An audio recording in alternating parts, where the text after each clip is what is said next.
নমস্কার, আমি মৌমিতা। একটা গল্প বলি শোনো চ্যানেলে আপনাকে আবারও স্বাগত জানাই। আজকের উপস্থাপনায় আপনি শুনবেন শ্রদ্ধেয় লেখক হুমায়ুন আহমেদ রচিত একটি ছোট গল্প, কল্যাণী আশু। ট্রেট্রাকভ আর্ট গ্যালারিতে দেখতে গিয়েছিলাম পুরনো দিনের মহান সব শিল্পীদের আঁকা ছবি। দেখতে দেখতে এগোচ্ছি, হঠাৎ থমকে দাঁড়াতে হলো। সঙ্গে রাশিয়ান গাইড বলল, কি হয়েছে? আমি হাত উঁচিয়ে একটা পেইন্টিং দেখালাম। প্রিন্সেস তারাকোনোভার পেইন্টিং, অপূর্ব ছবি। জরি, ছবিটি দেখে তোমার কথা মনে পড়ল। গাইড বলল, সেন্ট পিটার্সবার্গ জেলে প্রিন্সেসের শেষ দিনগুলি কেটেছে। ওই দেখো, সেলের অন্ধকূপে কি করে বন্যার পানি ঢুকছে। দেখো, প্রিন্সেসের চোখে মুখে কি গভীর বিষাদ, প্রগাঢ় বেদনা। আমি কথা বললাম না, অভিভূত হয়ে তাকিয়ে রইলাম। গাইড বলল, এসো পাশের কামরায় যাই। আমি নড়লাম না, মৃদু গলায় বললাম, মিস্টার জোকভ, আজ আর কিছু দেখব না, চলো কোথাও বসে চা খাওয়া যাক। দুজনে নিঃশব্দে বেরিয়ে এলাম। ভীষণ শীত বাইরে, রাস্তাঘাট ফাঁকা ফাঁকা। ঠান্ডা কনকনে হাওয়া মোটা ওভারকোট ভেদ করে শরীরে বিঁধছে। আমার সঙ্গী হঠাৎ জানতে চাইলে, তোমার কি শরীর খারাপ করছে? না। আর্ট গ্যালারি কেমন দেখলে? চমৎকার, অপূর্ব। আমি চাই চিনি মেশাতে মেশাতে বললাম, তোমাদের প্রিন্সেস তারাকোনোভাকে দেখে আমার এক পরিচিতা মহিলার কথা খুব মনে পড়ছে। গাইড কৌতূহলী হয়ে বলল, কে সে? নাম জানতে পারি? জরি তার নাম। জোকভ বিস্মিত হয়ে তাকালো আমার দিকে। আমি মনে মনে বললাম, প্রিন্সেস জরি, প্রিন্সেস জরি। জরি, রাজকুমারীর ছবি দেখে আজ বড় অভিভূত হয়েছি। হঠাৎ করে তোমাকে খুব কাছে পেতে ইচ্ছে করছে। বয়সের সঙ্গে সঙ্গে মনটাও স্যাঁতস্যাঁতে হয়ে গেছে। ক্রমাগতই নস্টালজিক হয়ে পড়ছি। ঘুম কমে গেছে। অনেক রাত পর্যন্ত জেগে থাকি। ঘন ঘন কফি খাই। চুরুটের গন্ধে ঘরের বাতাস ভারী হয়ে ওঠে। শেষ রাতের দিকে ঘুমোতে গিয়ে বিচিত্র সব স্বপ্ন দেখে জেগে উঠি। পরশু রাতে কি স্বপ্ন দেখলাম জানো? দেখলাম আমাদের নীলগঞ্জে যেন খুব বড় একটা মেলা বসেছে। বাবার হাত ধরে মেলা দেখতে গিয়েছি। ইস, কতদিন পর বাবাকে স্বপ্নে দেখলাম। বাবা বললেন, খোকা, নাগরদোলায় চড়বি? আমি যতই না করি তিনি ততই জোর করেন। তারপর দেখলাম ভয়ে আমি থরথর করে কাঁপছি, আর শাঁসা শব্দে নাগরদোলা উড়ে চলেছে। চন্দ্র, সূর্য, গ্রহ, তারকা ছাড়িয়ে দূরে দূরে, আরো দূরে। ঘুম ভেঙে দেখি চোখের জলে বালিশ ভিজে গেছে। 40 বছর বয়সে কেউ কি এমন করে কাঁদে? আমি বুড়ো হয়ে যাচ্ছি জরি। আজকাল খুব নীলগঞ্জে চলে যেতে ইচ্ছে করে আগের মতো সন্ধেবেলা পুকুর ঘাটে বসে জোনাকি পোকার আলো জ্বলা দেখি। মস্কোতে আজ আমার শেষ রাত। আগামীকাল ভোর 4টায় রওনা হব রুমানিয়ায়। খুব কষ্ট করে 1 মাসের ভিসা জোগাড় করেছি। এই 1 মাস খুব ঘুরে বেড়াবো। তারপর ফিরে যাব মন্ট্রিলে, নিজ আস্তানায়। বেশ একটা গতির জীবন বেছে নিয়েছি, তাই না? অথচ ছোটবেলায় হেই আমি হস্টেলে যাবার সময় হলে কি মন খারাপ করতাম। হাসু চাচা আমাকে ট্রেনে তুলে দিতে এসে লাল গামছায় ঘন ঘন চোখ মুছত। ধরা গলায় বলতো, বড় মিয়া, চিঠি দিয়েন গো। আমার মনে হতো, দূর ছাই, কি হবে পড়াশোনা করে? বাবা, হাসু চাচা, এদের ছেড়ে কিছুতেই থাকতে পারবো না। প্রবল ঘরমুখ টানছিল বলেই আজ হয়তো যাযাবর বৃত্তি বেছে নিতে হয়েছে। তাই হয়। তোমার জন্য প্রবল তৃষ্ণা পুষেছিলাম বলেই কি তোমাকে পাইনি? টেন্টেলাসের গল্প জানো তো? তার চারিদিকে পানির থই থই সমুদ্র, অথচ তাকেই কিনা আজীবন তৃষ্ণার্ত থাকতে হলো।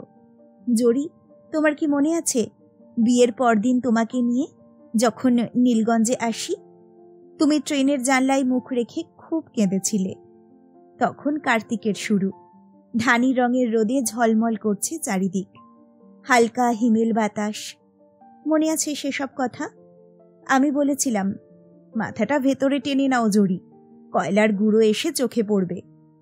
তুমি বললে, পড়ুক। কামরায় আমরা দুটি মাত্র প্রাণী। বরযাত্রীরা আমাদের একা থাকবার সুযোগ দিয়ে অন্য কামরায় উঠেছে। ট্রেন ছুটে চলেছে ঝিকঝিক করে। বাতাসে তোমার লালচে চুল উঠছে। কি একটা সেন্ট মেখেছ, চারপাশে তার চাপা সৌরভ। আমি গাঢ় গলায় বলেছিলাম, ছি জড়ি, এত কাঁদছ কেন? কথা বলো। আমার কথায় তুমি কি মনে করেছিলে কে জানে। অনেকক্ষণ আমার চোখে চোখে তাকিয়ে কি মনে করে যেন হেসে ফেললে। হেসে ফেলেই লজ্জা পেয়ে দুহাতে মুখ ঢেকে ফেললে। সেই দিন কি গভীর আনন্দ আমাকে অভিভূত করেছিল। মনে হয়েছিল রহস্যমণ্ডিত এই রমণীকে পেয়েছি।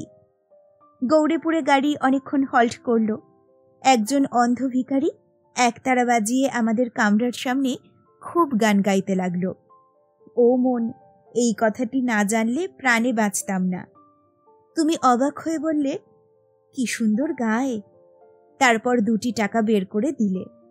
ট্রেন ছাড়তেই জানলা দিয়ে অনেকখানি মাথা বের করে বললে, দেখুন দেখুন, কতগুলো বক একসঙ্গে উড়ে যাচ্ছে। বক নয়, শীতের শুরুতে ঝাঁক বেঁধে বালি হাঁস উড়ে আসছিল। আগে দেখনি কখনো, তাই খুব অবাক হয়েছিলে। আমি বলেছিলাম, বক নয় জড়ি, ওগুলো বালি হাঁস। আর শোনো, আপনি আপনি করছো কেন?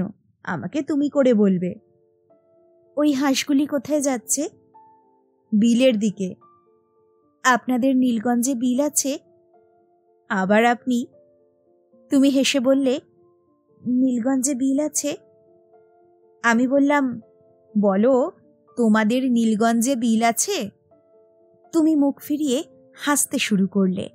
আমার মনে হলো, সুখ কোনো অলীক বস্তু নয়, এর জন্য জীবনব্যাপী কোনো সাধনারও প্রয়োজন নেই। প্রভাতের সূর্যকিরণ বা রাতের জ্যোৎস্নার মতোই এও আপনাতেই আসে। কিন্তু প্রিন্সেস তারাকোনোভার ছবি দেখতে গিয়ে উল্টো কথা মনে হলো। মনে হলো সুখটুক বলে কিছু নেই, নিরবচ্ছিন্ন দুঃখ নিয়ে আমাদের কারবার। চোখের সামনে যেন দেখতে পেলাম হতাশ রাজকুমারী পিটার্সবার্গের নির্জন সেলে মৃত্যুর প্রতীক্ষা করছেন। হু হু করে বন্যার জল ঢুকছে ঘরে। রাজকুমারীর ঠোঁটের কোণায় কান্নার মতো অদ্ভুত একটা হাসি ফুটে রয়েছে। ছবির দিকে তাকিয়ে থাকতে থাকতে এক সময় মনে হলো, রাজকুমারীকে খুব পরিচিত মনে হচ্ছে। জড়ির মুখের আদল আসছে নাকি? পর মুহূর্তেই ভুল ভাঙল। না, জড়ির সঙ্গে এ মুখের কোনো মিল নেই। জড়ির মুখ গোলগাল, একটু আদুরে ভাব আছে, আর রাজকুমারীর মুখটি লম্বাটে ও বিষণ্ণ। মনে আছে জড়ি, একবার তোমার একটা পোর্ট্রেট করিয়েছিলাম? কিছুতেই মন ভরে না। ব্রাশ ঘষি, আবার চাকু দিয়ে চেঁচে রং তুলে ফেলি। 2 মাসের মতো সময় লাগলো ছবিটা শেষ করতে। পোর্ট্রেট দেখে তুমি হতভম্ব। অবাক হয়ে বললে, ও আল্লাহ, চোখে সবুজ রং দিয়েছ কেন? আমার চোখ বুঝি সবুজ? আমি বললাম, একটু দূর থেকে দেখো। তুমি অনেকটা দূরে সরে গেলে এবং চেঁচিয়ে বললে, কি সুন্দর, কি সুন্দর। ছবি আঁকিয়ে হিসেবে জীবনে বহু পুরস্কার পেয়েছি, কিন্তু সেদিনকার সেই মুগ্ধ কণ্ঠ এখনো কানে বাজে। সেই পোর্ট্রেটটি অনেকদিন আমার কাছে ছিল, তারপরে বিক্রি করে দিলাম। ছবি দিয়ে কি হয় বলো? তার উপরে সেবার খুব টাকার প্রয়োজন হলো। মিলানে গিয়েছি বন্ধুর নিমন্ত্রণে। গিয়ে দেখি বন্ধুর কোনো হদিশ নেই। কদিন আগেই নাকি বিছানাপত্র নিয়ে কোথায় চলে গিয়েছে। কি করি? সঙ্গে সম্বলের মধ্যে রয়েছে 30টি আমেরিকান ডলার আর মন্ট্রিলে ফিরে যাবার একটি ট্যুরিস্ট টিকিট। এর মধ্যে আবার আমার পুরনো অসুখ, বুকে ব্যথা শুরু হলো। সস্তা দরের একটা হোটেলে উঠলাম। তবুও 2 দিন যেতেই টাকা পয়সা সব শেষ। ছবি বিক্রি করা ছাড়া অন্য কোনো পথ নেই। এক সন্ধ্যায় বড় রাস্তার মোড়ে ছবি টাঙিয়ে দাঁড়িয়ে দাঁড়িয়ে সিগারেট টানতে লাগলাম। কারোর যদি পছন্দ হয় তো কিনবে। ছবির মধ্যে আছে 2টি ওয়াটার কালার আর তেল রঙে আঁকা তোমার পোর্ট্রেট। ছবিগুলির মধ্যে নীলগঞ্জের জ্যোৎস্না নামের অপূর্ব একটি ওয়াটার কালার ছিল। আমাদের বাড়ির পেছনে 4-5টা নারকেল গাছ। দেখনি তুমি? ওই যে পুকুর পাড়ে জড়াজড়ি করে দাঁড়িয়েছিল। এক জ্যোৎস্না রাত্রিতে পুকুরের কালো জলে তাদের ছায়া পড়েছিল। তারই ছবি। চোখ ফেরানো যায় না এমন। অথচ বিক্রি হলো শুধু তোমার পোর্ট্রেটটি। এক বৃদ্ধা ভদ্রমহিলা কিনলেন। তিনি হৃষ্টচিত্তে বললেন, কেন এই পোর্ট্রেটটা কিনলাম জানো? না ম্যাডাম, আমি যখন কিশোরী ছিলাম তখন এই ছবিটিতে যে মেয়েটিকে তুমি এঁকেছ তার মতো সুন্দর ছিলাম, তাই কিনলাম। আমি হেসে বললাম, আপনি এখনো সুন্দর। ভদ্রমহিলা বললেন, এসো না আমার ঘরে, কফি করে খাওয়াবো। এমন কফি সারা মিলান শহরে খুঁজেও পাবে না। ভদ্রমহিলা আশাতীত দাম দিলেন ছবির। শুধু কফি নয়, রাতের খাবার খাওয়ালেন। তার অল্প বয়সী নানান ছবি দেখালেন। সবশেষে পিয়ানো বাজিয়ে খুব করুণ একটা গান গাইলেন, যার ভাব হচ্ছে, হে প্রিয়তম, বসন্তের দিন শেষ হয়েছে, ভালোবাসাবাসি দিয়ে সেদিনকে দূরে রাখা গেল না। নিজের হাতে তোমার ছবি টানালাম। কোথাকার ইটালির মিলান শহরের এক বৃদ্ধা মহিলা, তার ঘরে তোমার হাসি মুখের ছবি ঝুলতে লাগলো। কেমন অবাক লাগে না ভাবতে? 100 বছর পরে এই ছবিটি হয়তো অবিকৃতই থাকবে। বৃদ্ধার নাতি নাতনিরা ভাববে, এটি কার পোর্ট্রেট, এখানে কিভাবে এসেছে? ফেরার পথে বৃদ্ধার হাতে চুমু খেলাম। মনে মনে বললাম, আমার জড়ি যেন তোমার কাছে সুখে থাকে। আমরা সবসময় সুখে থাকার কথা বলি। যতবার নীলগঞ্জ থেকে ঢাকার হোস্টেলে যেতাম, বাবা বলতেন, সুখে থাক। তুমি যখন লাল বেনারসিতে মুখ ঢেকে ট্রেনে উঠলে, তোমার মা কাঁদতে কাঁদতে বললেন, সুখে থাক। জড়ি, আমার কাছে তুমি সুখে ছিলে না? কিসে একটি মানুষ সুখী হয়? নীলগঞ্জে আমাদের প্রকাণ্ড বাড়ি দেখে তোমার কি মন ভরেনি? তুমি কি অবাক হয়ে চেঁচিয়ে উঠোনি, ওমা, এ যেন রাজপ্রাসাদ? জ্যোৎস্না রাত্রিতে হাত ধরাধরি করে যখন আমরা পুকুর পাড়ে বেড়াতে যেতাম, তখন কি গভীর আবেগ তোমাকে এতটুকু আচ্ছন্ন করেনি? তোমাকে আমি কি দিইনি জড়ি? নিরবচ্ছিন্ন ভালোবাসার দেওয়ালে তোমাকে ঘিরে রেখেছিলাম, রাখিনি? তবু এক রাত্রিতে তুমি বিছানা ছেড়ে চুপি চুপি ছাদে উঠে গেলে। আমি দেখলাম তুমি পাথরের মূর্তির মতো কার্নিশ ঘেঁষে দাঁড়িয়ে আছো। বুকে ধক করে একটা ধাক্কা লাগলো। বিস্মিত হয়ে বললাম, কি হয়েছে জড়ি? তুমি খুব স্বাভাবিক গলায় বললে, কই, কিছু হয়নি তো। তারপর নিঃশব্দে নিচে নেমে এলে। তোমার মধ্যে গভীর একটা শূন্যতা ছিল, আমি তা ধরতে পারিনি। শুধু বুঝতে পেরেছিলাম তোমার কোনো কিছুতেই মন লাগছে না। সে সময় এসো নিপবনে নাম দিয়ে আমি চমৎকার একটা পেইন্টিং করছিলাম। আকাশে আষাঢ়ের ঘন কালো মেঘ, একটি ভাঙা বাড়ির পাশে একটি প্রকাণ্ড ছায়াময় কদম গাছ, এই নিয়ে আঁকা। আমার শিল্পী জীবনের ভালো কটি ছবির একটি। ভেবেছিলাম বিয়ের বছরটি ঘুরে এলে তোমাকে এই ছবিটা দিয়ে মুগ্ধ করব, কিন্তু ছবি তোমাকে এতটুকুও মুগ্ধ করল না।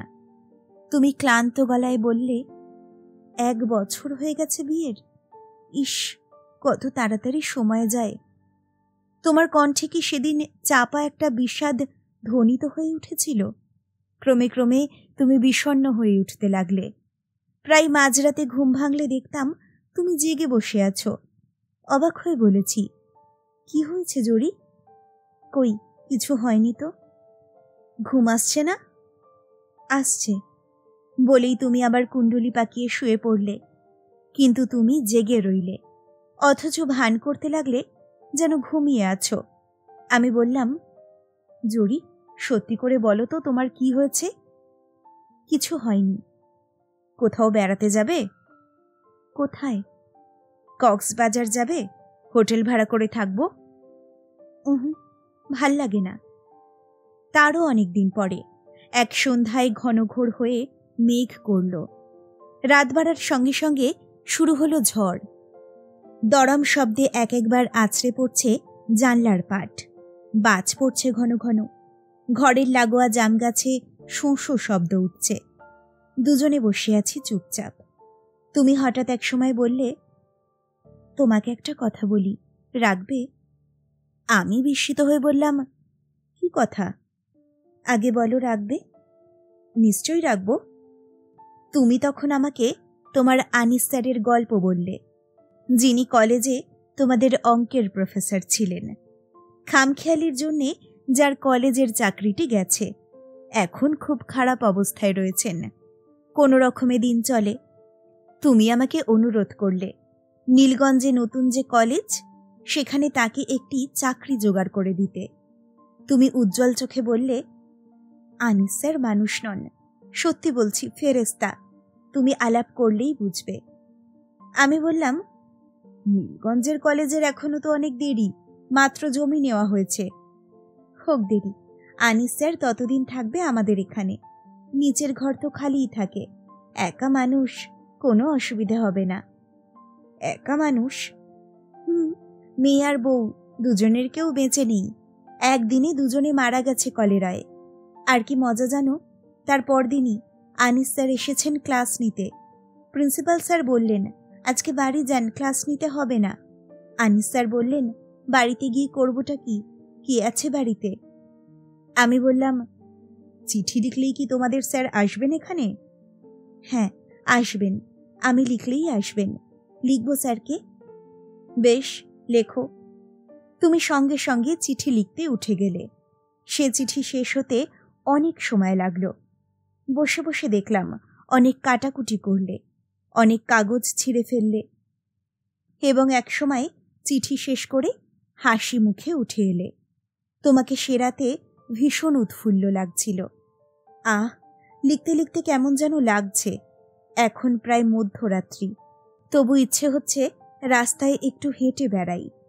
নিশিরাতে নির্জন রাস্তায় হেঁটে বেড়াতে আমার বেশ লাগলো। তুমি কি দস্তয়েভস্কির রূপলী রাত্রি পড়েছ? রূপলী রাত্রিতে আমার মতো একজন নিশি পাওয়া লোকের গল্প আছে। জরি, তোমাদের স্যার কবে যেন উঠলেন আমাদের বাড়িতে? দিন তারিখ এখন আর মনে পড়ছে না, শুধু মনে পড়ছে মাঝবয়সী একজন ছোটখাটো মানুষ ভোরবেলা এসে খুব হইচই শুরু করেছিলেন। চেঁচিয়ে রাগী ভঙ্গিতে ডাকছিলেন, সুলতানা, সুলতানা। তুমি ধর্মর করে জেগে উঠলে, ও আল্লাহ, কি কাণ্ড, স্যার এসে পড়েছেন। এই বলে খালি পায়েই ছুটতে ছুটতে নিচে নেমে গেলে। আমি জানলা দিয়ে মুখ বাড়িয়ে দেখলাম তুমি পা ছুঁয়ে সালাম করছো, আর তোমাদের স্যার বিরক্তিতে ভ্রু কুঁচকে বিড়বিড় করে কি যেন বলছেন। খানিক পরে দেখলাম তিনি খুব হাসছেন, সেই সঙ্গে লাজুক ভঙ্গিতে তুমিও হাসছ। তুমি খুশি হয়েছিলে তো? নিশ্চয়ই হয়েছিলে। আমি স্টুডিওতে বসে তোমার গভীর আনন্দ অনুভব করতে পারছিলাম। একটি তীব্র ব্যথা আমাকে আচ্ছন্ন করে ফেলছিল। সেদিন আমার আত্মহত্যার কথা মনে হয়েছিল। অথচ তোমার স্যার ঋষিতুল্য ব্যক্তি ছিলেন। এমন সহজ, এমন নির্লোভ লোক আমি খুব কমই দেখেছি। কোনো কিছুর জন্যেই কোনো মোহ নেই, এমন নির্লিপ্ততা কল্পনাও করা যায় না। জরি, তুমি ঠিক লোকের প্রেমেই পড়েছিলে। এমন মানুষকে ভালোবেসে দুঃখ পাওয়াতেও আনন্দ। তোমার স্যার ফেরেস্তা ছিলেন, কিন্তু জরি, আমি তো ফেরেস্তা নই। আমার হৃদয়ে ভালোবাসার সঙ্গে সঙ্গে গ্লানি ও ঘৃণা রয়েছে। আমি সত্যি একজন সাধারণ মানুষ। সময় কাটতে লাগলো। আমি শামুকের মতো নিজেকে গুটিয়ে নিলাম। অনেকগুলি ছবি আঁকলাম সেই সময়। তোমার পোর্ট্রেটটিও সেই সময়ই করা। পোর্ট্রেটে সিটিং দেবার জন্যে ঘণ্টাখানিক বসতে হতো তোমাকে।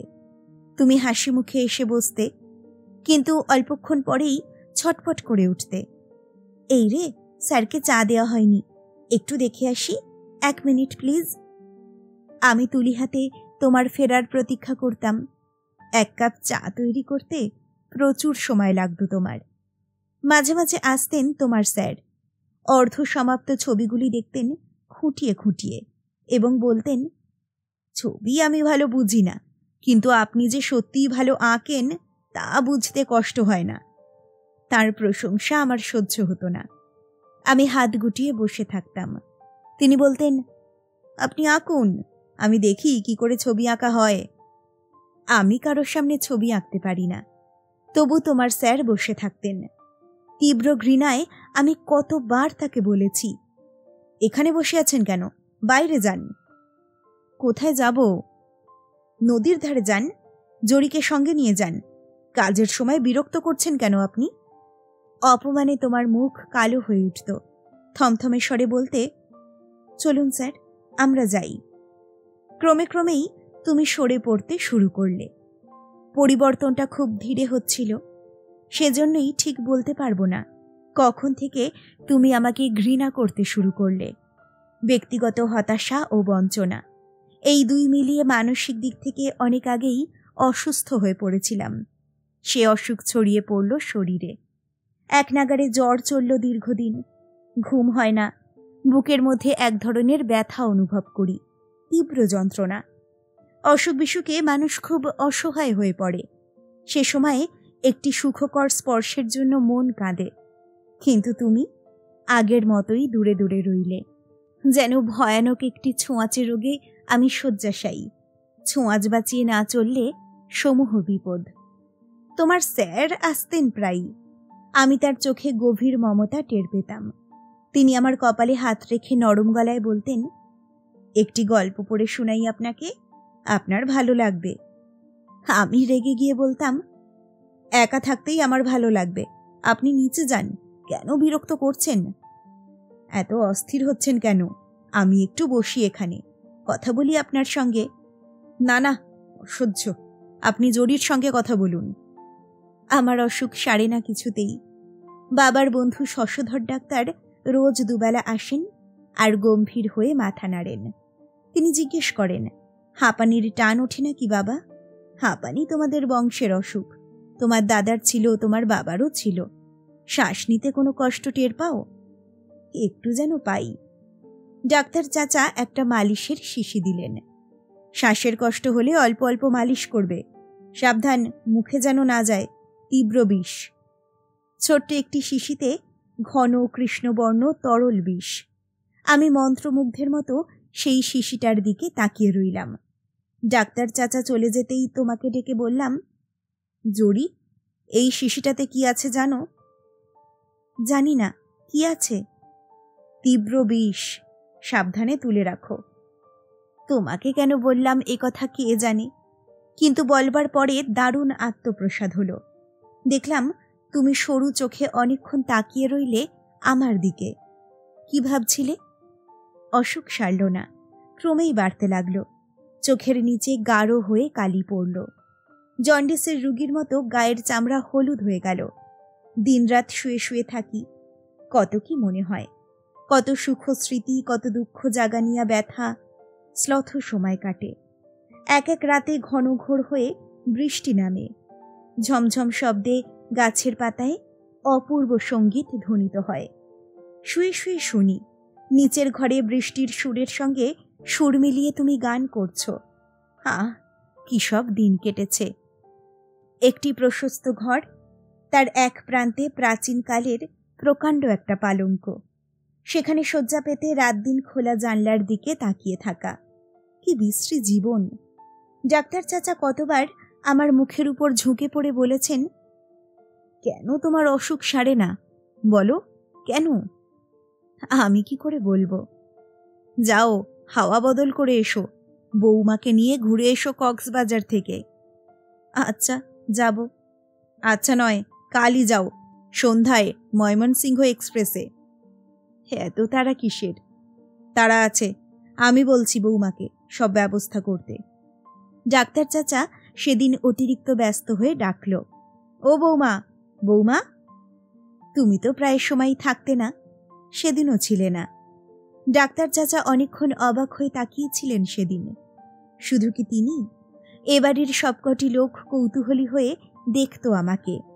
আবুর মা গরম পানির বোতল আমার বিছানায় রাখতে রাখতে নেহায়েত যেন কথার কথা এমন ভঙ্গিতে বলতো, বিবি সাহেব নদীর পাড়ে বেড়াইতে গেছেন।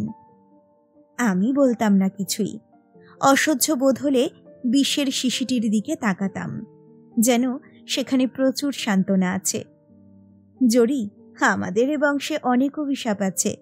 আমার দাদা তার অবাধ্য প্রজাদের হাতে খুন হয়েছিলেন। আমার মারও মৃত্যু রহস্যময়।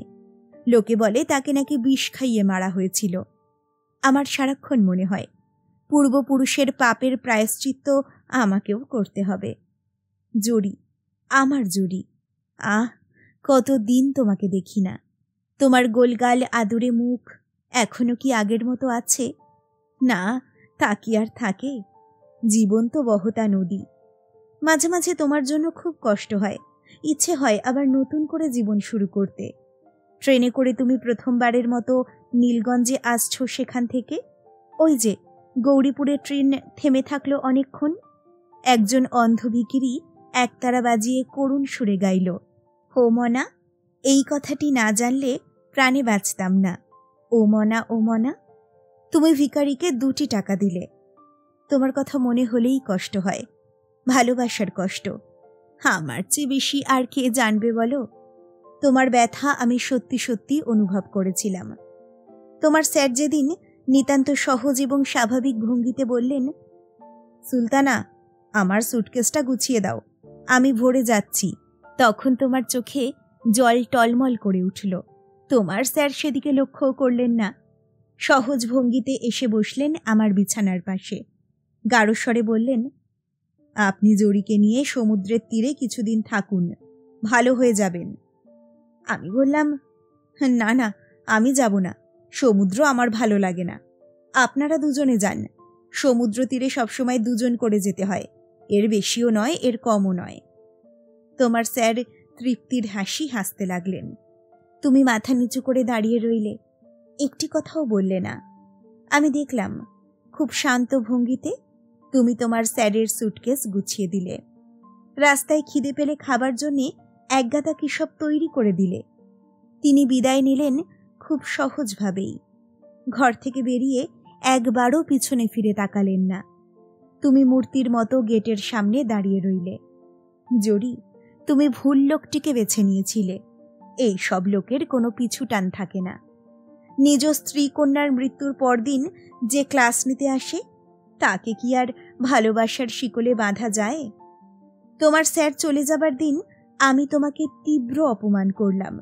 বিশ্বাস করো, ইচ্ছে করে করিনি। তোমার স্যার যখন বললেন, আপনার কাছে একটি জিনিস চাইবার আছে, আমি চমকে উঠে বললাম, কি জিনিস? আপনার আঁকা একটি ছবি আমি নিতে চাই, হাত জোড় করে প্রার্থনা করছি। নিশ্চয়ই, আপনার পছন্দ মতো ছবি আপনি উঠিয়ে নিন, যে কোনো ছবি, যেটা আপনার ভালো লাগে। তিনি ব্যস্ত হয়ে আমার স্টুডিওর দিকে চলে গেলেন।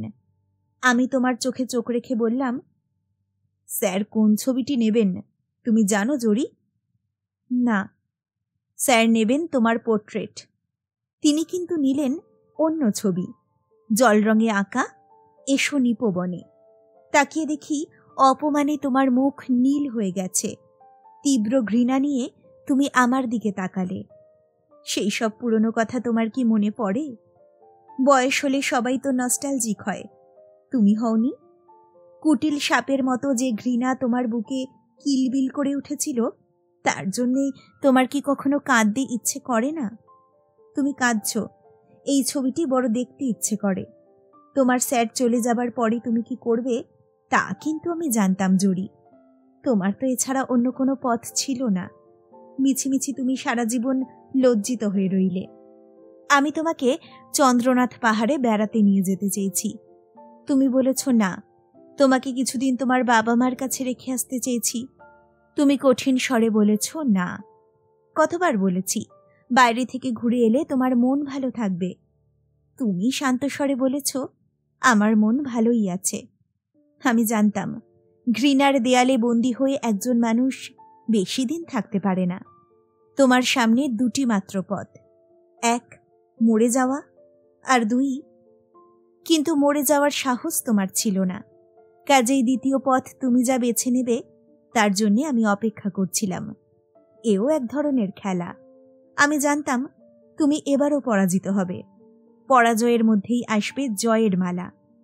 উৎকণ্ঠায় দিন কাটতে লাগল। কখন আসবে সেই মুহূর্তটি? সেই সময় আমি নিজেকে ঠিক রাখতে পারবো তো? সেই মুহূর্তটির কথা তোমার কি মনে পড়ে কখনো? ঘন হয়ে শীত পড়েছে। শরীর খানিক সুস্থ বোধ হওয়াতে আমি কম্বল মুড়ি দিয়ে বসে আছি। সন্ধ্যা মিলাতেই ঘরে ঘরে আলো দিয়ে গেল। তারও কিছু পরে তুমি এলে চা নিয়ে। চায়ের পেয়ালা দিতে গিয়ে চা চলকে পড়ল মেঝেতে। বিড়বিড় করে তুমি কি যেন বললে। আমি তাকালাম টেবিলের দিকে। বিষের সেই শিশিটি নেই। তুমি অপলকে তাকিয়েছিলে আমার দিকে। আমি হেসে হাত বাড়িয়ে দিলাম চায়ের পেয়ালাটার জন্য। তুমি জ্ঞান হারিয়ে এলিয়ে পড়লে মেঝেতে। হেরে গেলে জুড়ি। তোমাকে এরপর খুব সহজেই জয় করা যেত, কিন্তু আমি তা চাইনি। সব ছেড়ে ছুড়ে দিয়ে চলে এলাম। অল্প কদিন আমরা বাঁচি, তবু এই সময় কত সুখ দুঃখ আমাদের আচ্ছন্ন করে রাখে, কত গ্লানি কত আনন্দ আমাদের চারপাশে নিচে বেড়ায়, কত শূন্যতা বুকের ভিতরে হাহা করে। জড়ি, এখন গভীর রাত্রি। আর কিছুক্ষণের মধ্যেই পোর্টার এসে দরজায় নক করবে। বিমান কোম্পানির মিনি বাস এসে দাঁড়াবে দোরগোড়ায়। আবার যাত্রা শুরু। আবার হয়তো কোনো এক পেইন্টিংয়ের সামনে দাঁড়িয়ে তোমার কথা মনে পড়বে। আবার এরকম লম্বা চিঠি লিখব, কিন্তু সেসব চিঠি কখনো পাঠাবো না তোমাকে। যৌবনের হৃদয়ের যে উত্তাপ তোমাকে স্পর্শ করতে পারেনি, আজ কি আর তা পারবে? কেন আর মিছে চেষ্টা? শেষ হলো হুমায়ুন আহমেদের গল্প কল্যাণী আশু। গল্পটা আপনার কেমন লাগলো আমাকে অবশ্যই জানান কমেন্ট সেকশনে। খুব তাড়াতাড়ি ফিরে আসছি নতুন একটা গল্প নিয়ে। সকলে ভালো থাকুন, সুস্থ থাকুন। নমস্কার।